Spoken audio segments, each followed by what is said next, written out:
మాకు బ్రోకర్ వాళ్ళు మాకు పేర్లు తెలియదు సార్, ఎవరు అమ్మిర్రు అనేసి.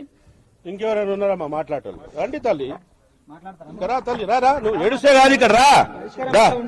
ఆండయ్యి ఆండయ్యి ఆండయ్యి సర్దార్ మాట్లాడు తల్లి, మాట్లాడు. 2 నిమిషాలు ఇక్కడనే మాట్లాడు, హిందీ में बोलो.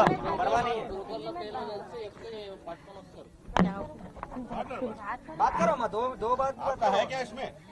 हमारा है इसमें, हमारे 2-3 साल होगा लेके, अब इतने दिन से कुछ भी ये नहीं करे है.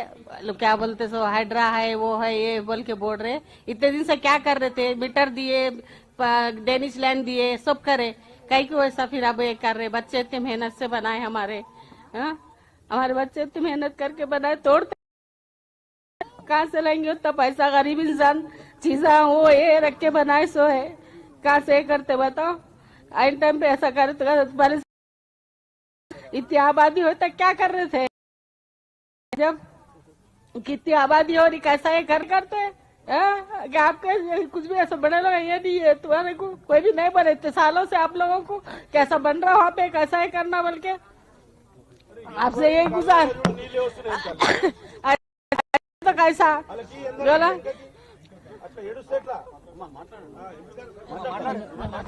2 నిమిషాలే మాట్లాడరు, అందరూ మాట్లాడరు.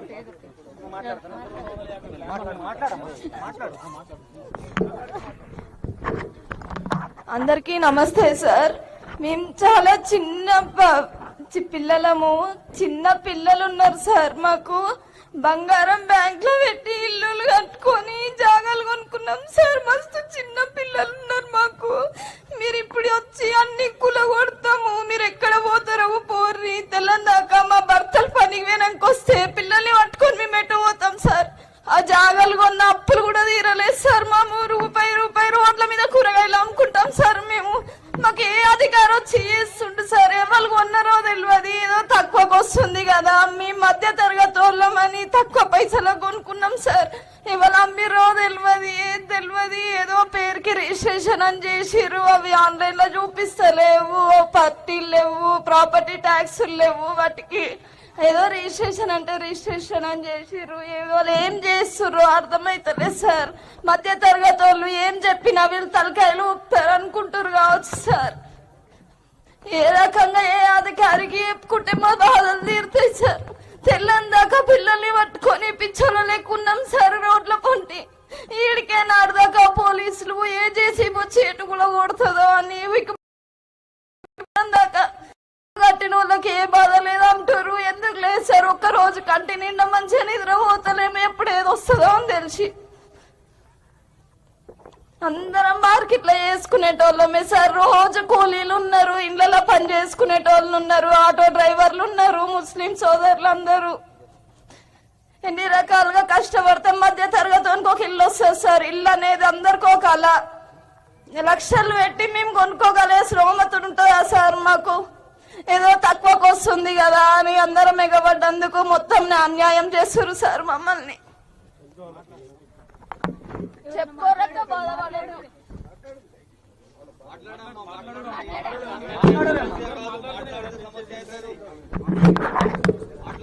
నమస్కారం సార్ అందరికి. మేము నిరుపేదలం సార్, అందరం కూలీ కైకిలు చేసుకొని బతికేటోళ్ళం సార్. ఇక్కడ అందరం జాగాలు తీసుకున్న వాళ్ళందరికీ మీరే న్యాయం చేయాలి సార్. మా కష్టాలని మా బాధలను అందరినీ మీ పాదాల కాడ పెడుతున్నాం సార్. మీరే మాకేదో ఒక అన్యాయం కాకుండా న్యాయం చేయాలని కోరుకుంటున్నాం సార్.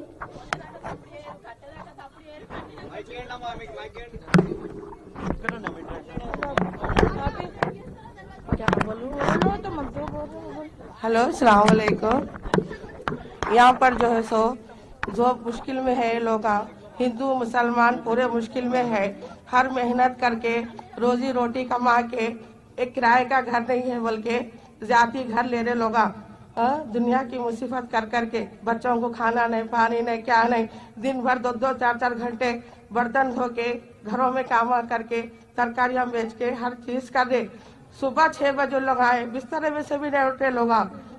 सामान के सहा पूरे उधर के पूरे खाली कर दिए लोग। सामान भी नहीं निकाले घरों में से, बच्चे भी नहीं उठे घरों में।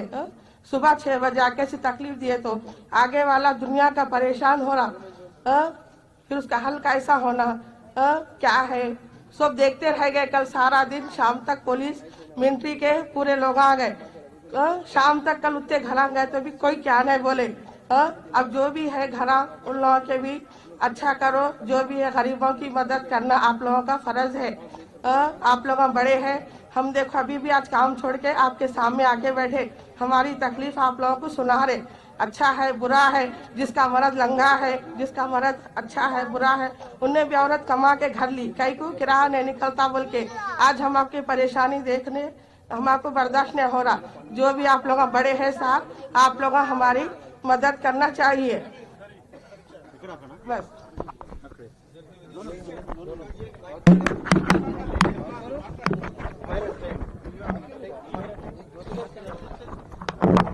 సార్ పేదల బాధను అర్థం చేసుకొని ఇక్కడ దాకా వచ్చినందుకు మీ అందరికి పాదాభివందనం సార్.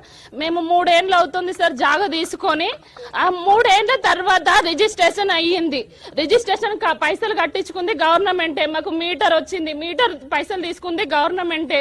ఇప్పుడు మాకు 3 ఏళ్ల నుండి ఇల్లు ట్యాక్సీ కడుతున్నాం సార్, అది గవర్నమెంటే కదా. మరి అప్పుడు చెప్పాలి కదా మీరు ఇల్లు కట్టుకోవద్దు, ఇది గవర్నమెంట్ ల్యాండ్ అని మాకు అప్పుడు చెప్పాలి. మేము చదువుకోని వాళ్ళు ఉన్నాం సార్, మాకు ఏది తెలియదు. ఎవరు ఎట్లా చెప్తే అట్లా నమ్ముతాం. చిన్న చిన్న పిల్లలు వేసుకొని మేము ఇళ్లలో తాళం పెట్టి ఇళ్లలో పనికి పోకుండా మేము రూపాయి కష్టం చేసుకున్నాం సార్. కష్టం చేసుకొని ఇంత దూరం వచ్చినాక ఇప్పుడు మా భర్తల ముఖాలు చూస్తే మాకు అసలు భయం అవుతుంది. వాళ్ళు ఏమైనా టెన్షన్ పెట్టి వాళ్ళకి ఏమైనా అవుతుందో ఏమో, మాకు ఎట్లా మాకు ఈ ఆధారం ఆ ఆధారం లేకుండా మేము ఒంటరిగా మిగిలిపోతామో ఏమో అని మస్తు భయం అవుతుంది సార్.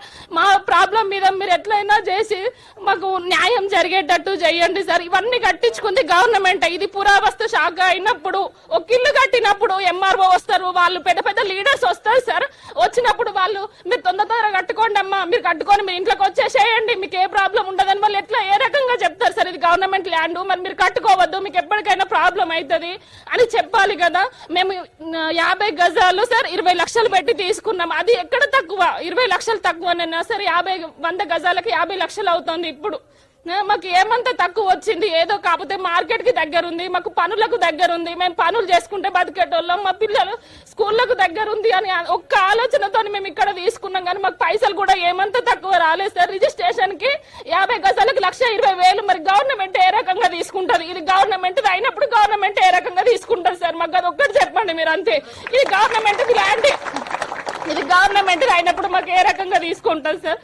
మా సమస్య మీద మీరు ఎట్లానైనా మాకు న్యాయం జరిగేటట్టు చేయండి సార్. మీకు పాదాలకు మొక్కుతాం సార్, మేము ఏం లేనోళ్ళం.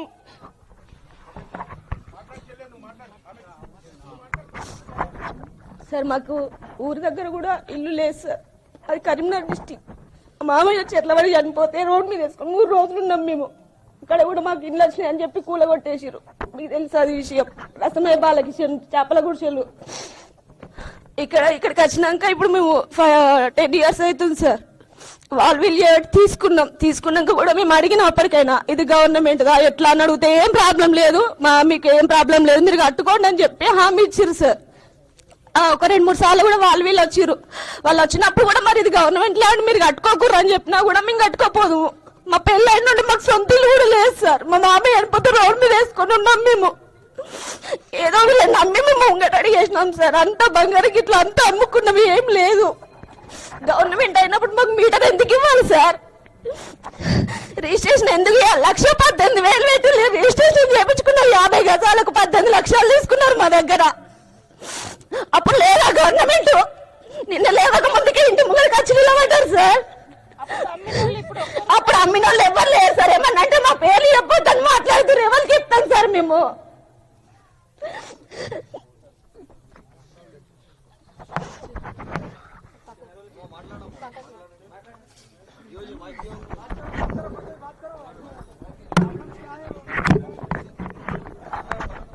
రిజిస్ట్రేషన్ అయితే గవర్నమెంట్ తరపున అయింది కదా. రిజిస్ట్రేషన్ అయినప్పుడు రిజిస్ట్రేషన్ కావద్దు, కరెంట్ ఇయ్యద్దు. ఇక్కడ వాళ్ళు 6-7 ఏళ్ల నుంచి కట్టుకుని ఉన్నారు. మరి 6-7 ఏళ్ల నుంచి లేని గవర్నమెంట్ ఇయ్యాలి ఎట్లా వచ్చింది? గవర్నమెంట్ 6-7 ఏళ్ళ వాళ్ళు అక్కడ కట్టుకొని ఉండబట్టి, మరి అప్పటి నుంచి లేని గవర్నమెంట్ ఇప్పుడు ఎట్లా వచ్చింది?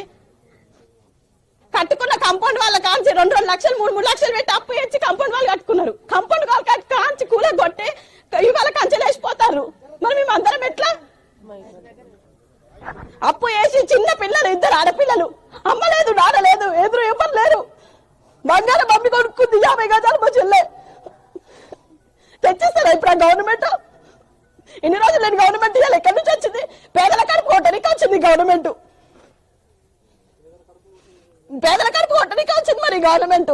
కూరగాయలు రోడ్డు మీద అమ్ముకొని మనం బతుకుతున్నాం. ఒక్కరిదా ఇద్దరిదా ఇంతమంది లక్షలు లక్షలు పెట్టి ఉన్న బంగారం అమ్మి అప్పులు తెచ్చి కొనుక్కున్నాం. ఇవాళ గవర్నమెంట్ వచ్చింది, మరి మా పరిస్థితి అంతే. గవర్నమెంట్ మరి మాకేం చూపిస్తుంది? ఇది గవర్నమెంట్ జాగా అయితే ఆ రోజు ఏం బెక్కిర్రు?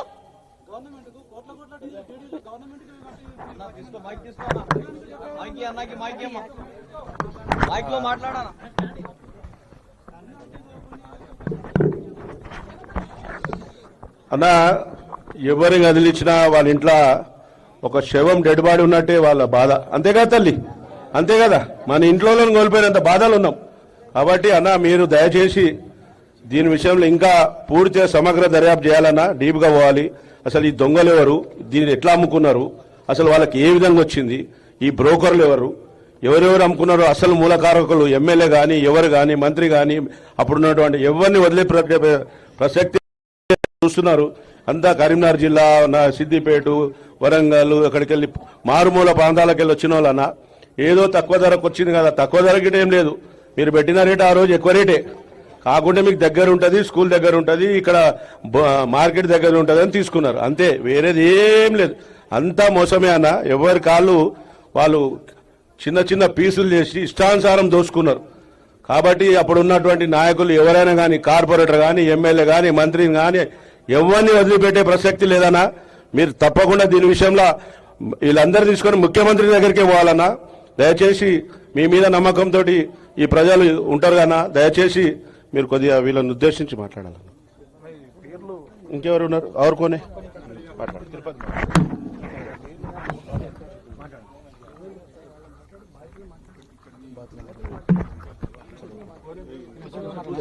మాట్లాడతారా?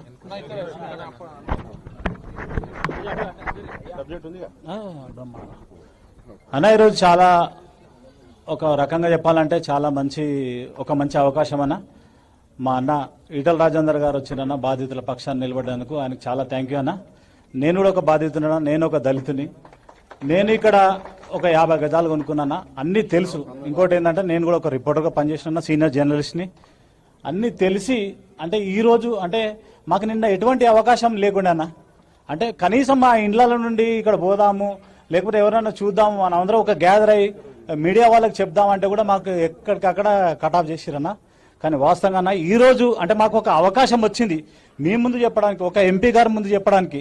ఇది వాస్తవంగా చెప్తానంటే ప్రభుత్వ భూమి కాదు అన్న, ఇది మొత్తం పట్టా భూమి అన్న. దీనికి సంబంధించి ఒక్కొక్క పేపరు మీ సమక్షంలోనే మీ ముందుకు చూపిస్తామన్నా. అంటే ఇంతకంటే ఎక్కువ మాట్లాడితే కూడా బాగుండదన్న మీరు ఉన్నప్పుడు.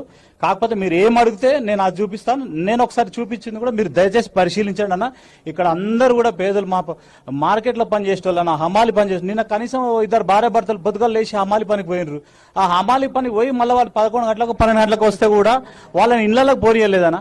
చాలా ఘోరం అన్న. అంటే హైడ్రా ఇది ఏకంగా మొత్తం దౌర్జన్యంగా అంటే అక్రమంగా ఈ ఖాళీ భూములన్నీ కూడా స్వాధీనం చేసుకొని వాళ్ళని భయభ్రాంతులను చేసిందన్న. ఇది చాలా ఘోరమన్న. అంటే మీలాంటి వాళ్ళు మాకు ఇంకా రావడం కూడా మాకు చాలా సంతోషమన్న. మీరు వెన్నుదన్నుగా ఉండడం మాకు ఇంకా చాలా సంతోషమన్న. ఒక్కసారి మా బాధ వినండి అన్న ప్లీజ్.